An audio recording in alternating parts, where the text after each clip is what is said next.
আমি পেঁয়াজগুলো দিয়ে নিলাম কড়াইয়ের ভিতর। আমি এখন তেল দিয়ে নিব। আমি নোনা ইলিশ দিয়ে আমি বেগুন রান্না করব, বেগুন আর আলু।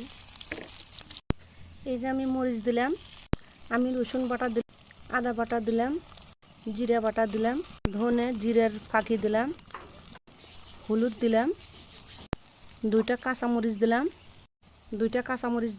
সব কিছু মিশিয়ে আমি এই যে ভেজে নিচ্ছি। একটু পানি দেব আমি।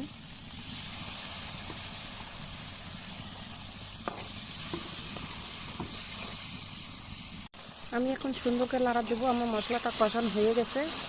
আমি এখন বেগুনগুলো দিয়ে নেব, বেগুন আর আলু।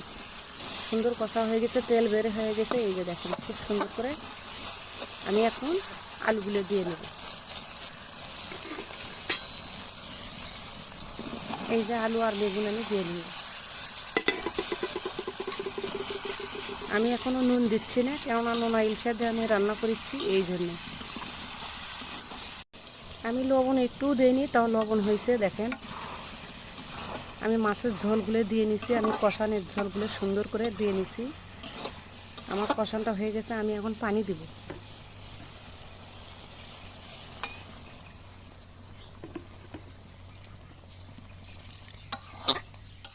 আমি ভালো করে কষাবো।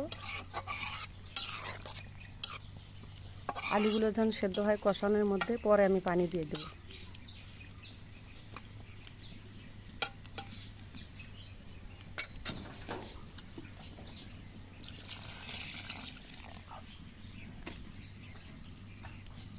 আমি একবারেই পানিটা দিয়ে নিলাম, পরে কমে গেলে আমি ঝোল শুদ্ধ নামাবো।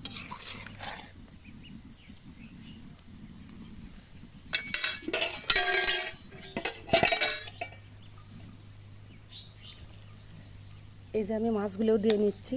এই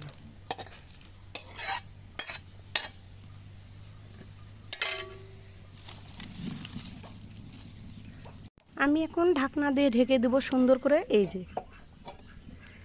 সুন্দর করে আমি ঢেকে দিলাম। রান্না হয়ে গেলে তোমাদেরকে আমি দেখাবো।